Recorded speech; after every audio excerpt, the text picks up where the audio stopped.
Nkem had always felt out of place in his village, where hunting was more than just a skill. It was a mark of honor, strength, and respect. Growing up, he watched in awe as the older men returned from the forest with animals hunted, celebrated as heroes around the evening fires. But no matter how hard Nkem tried, he couldn't seem to master the craft.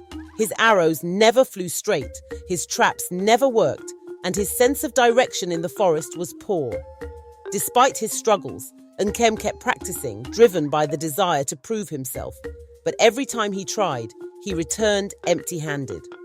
One afternoon, exhausted and discouraged after yet another failed hunt, Nkem decided to stray farther into the forest than ever before. He ventured deep into the Ngong Hills, where the trees stood taller and the light barely reached the forest floor. As he wandered through the thick undergrowth, his feet led him to a clearing he had never seen before. There, nestled among the roots of a large gnarled tree, lay a mask. Its dark wood gleamed even in the dim light, the intricate carvings drawing him in. The mask seemed ancient, worn by time but still powerful. Nkem knelt and picked it up, feeling an inexplicable pull toward it. There was something alive in its craftsmanship, something that whispered promises he couldn't quite hear, but felt in his bones. Without hesitation, he put the mask on. The moment it touched his skin, the world shifted. A wave of energy surged through Nkem, awakening his senses in ways he had never experienced. The rustle of leaves, the crackle of branches, the faintest sound of an animal's movement. Everything became clear and precise. His once clumsy hands felt steady, his vision sharpened, and a strange confidence filled his heart. Nkem continued deeper into the forest, bow in hand. His first shot after donning the mask was perfect. He brought down an antelope with ease, the arrow finding its target as though it had been guided by an unseen force. Stunned by his sudden transformation, Nkem returned to the village that evening with the animal, the first real prize he had ever claimed. The villagers were surprised, some even in disbelief, but they praised him nonetheless. For the first time in his life, Nkem felt what it was like to be admired. Each day he returned to the forest, and each day he brought back larger, more impressive game. With the mask, Nkem was no longer the awkward boy who couldn't hunt. He was now a master, respected by all.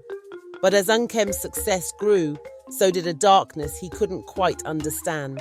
His dreams were plagued by strange visions, shadows moving in the trees, eyes watching him from the depths of the forest. When he wore the mask, he felt a strange disconnect from himself, as though something else was guiding his actions. One evening, while hunting in the heart of the forest, Nkem spotted movement through the trees. His heightened senses told him it was a large animal, a buffalo or a deer. His heart raced as he drew his bow, the mask making every movement fluid and effortless. His arrow flew straight and true, as it always did. But when Nkem approached his kill, his stomach dropped. Lying on the forest floor was not an animal, but a man, a fellow hunter from the neighboring village. Horror flooded Nkem's veins as he knelt beside the lifeless body. He had killed someone without even knowing it. Nkem stumbled back from the lifeless body, his heart pounding in his chest. Panic set in as the reality of what he had done crashed over him like a wave. He had killed a man, mistaking him for an animal. His hands trembled and his breath came in ragged gasps. The guilt weighed heavily on him as he fled the scene, running blindly through the forest until the village came into view. His thoughts raced, trying to make sense of the tragedy. It was an accident, he told himself over and over. I wasn't paying attention. My eyes failed me.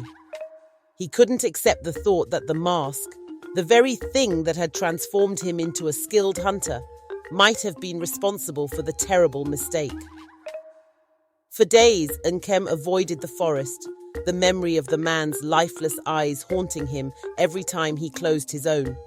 But the pull of the mask was too strong to resist for long. He convinced himself it had been nothing more than human error. Eventually, he returned to the woods, mask in hand, seeking the thrill of the hunt once again. At first, everything seemed normal. Nkem hunted with the same precision as before, each arrow finding its mark. His confidence began to return, and the mask, which had felt like a curse, once again became a source of power.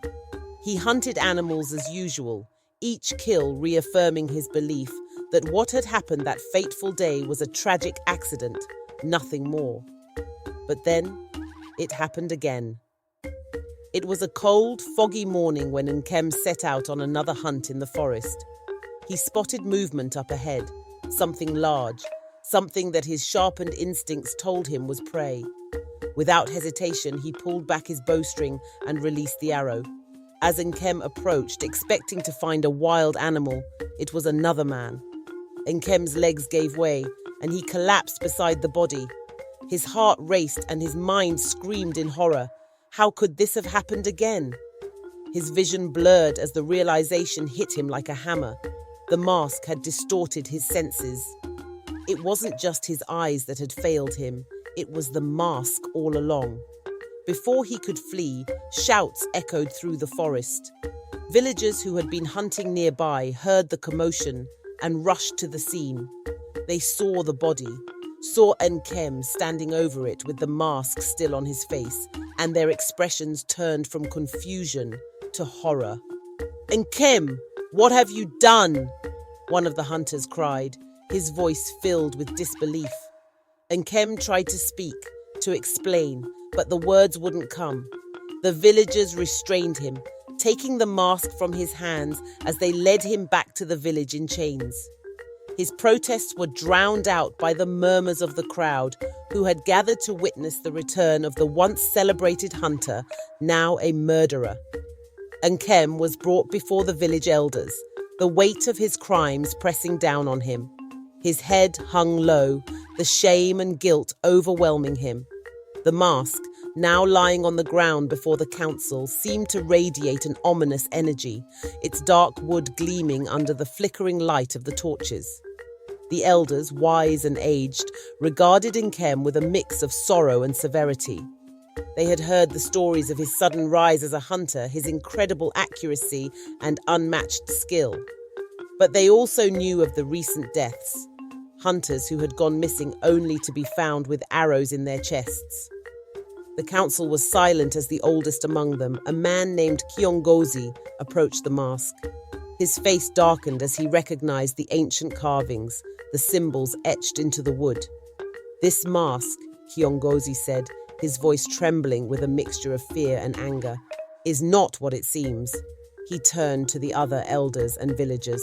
"This is the Mask of Shadows, a cursed relic from a time long forgotten. It was created by those who sought power beyond human limits. But that power came with a terrible cost. The wearer of this mask is not granted clarity. It twists their senses, turning them into a predator that hunts without distinction. Man or animal, it makes no difference." Gasps rippled through the crowd as Kiongozi continued. Nkem did not see clearly because the mask made him blind to humanity.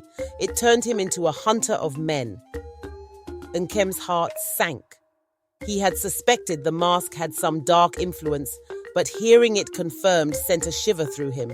He had allowed the mask to control him, and now 2 men were dead because of it. "What shall we do with him?" one of the elders asked, his voice grave. Kiongozi looked at Nkem, his expression filled with a mix of pity and stern judgment. "The curse of the mask cannot be lifted by punishment alone. Nkem must atone for what he has done, not only by facing his guilt, but by confronting the darkness that lives within the mask itself." The elders decided that Nkem's fate lay within the forest where the curse had begun. He was to return to the place where he had first found the mask, but this time he would not be alone. The spirits of those he had wronged would test him, and only by enduring their trials could he hope to break the curse. Escorted by the villagers, Nkem was taken deep into the heart of the forest, back to the ancient tree where the mask had been found. He stood at the edge of the clearing, the mask placed at the base of the tree. As night fell, shadows began to shift around him.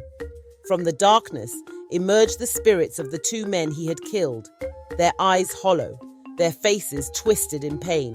Nkem trembled but did not flee. He knew that this was his reckoning. The spirits spoke not in words but in emotions, grief, anger, sorrow. They demanded justice, but they also demanded understanding. Nkem wept, falling to his knees as he confessed his guilt, begging for forgiveness. "I let the mask control me," he cried. "I was blind to the consequences of my actions." The spirits circled him, their presence overwhelming. For what felt like hours, they tested his resolve, forcing him to confront the darkness within himself, the ambition, the pride, the desire for power that had led him to don the mask in the first place. Only by acknowledging his flaws and accepting responsibility could he begin to cleanse his soul.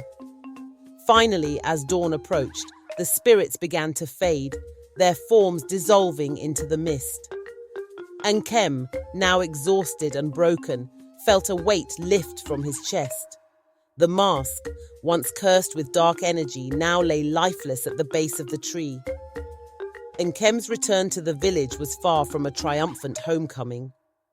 Though he had survived the trials of the forest and broken the curse of the mask, the man who came back was not the same. The villagers gathered in silence as Nkem stumbled into the village, his clothes torn, his eyes hollow, and his mind lost in a distant, fractured place. The trials in the forest had freed him from the curse of the mask, but the torment of the spirits and the weight of his guilt had shattered his mind. He wandered aimlessly, haunted by the faces of the men he had killed, his once sharp eyes now clouded with madness. No longer able to speak coherently, he lived in a fog of nightmares and whispers, a shadow of his former self. The villagers, though fearful, showed him pity, offering food and comfort. But it was clear Nkem was beyond saving. He spent his days near the forest, staring into its depths, as if still drawn to the darkness that had consumed him. Though freed from the mask's curse, the memories of his actions left him trapped in a different kind of prison, his own fractured mind. Nkem had escaped the forest, but the cost had been his sanity, leaving him a living reminder of the dangers of seeking power beyond one's limits. I hope you enjoyed this story. Please like, comment, and subscribe for more interesting stories like this. Thank you for watching and see you next time.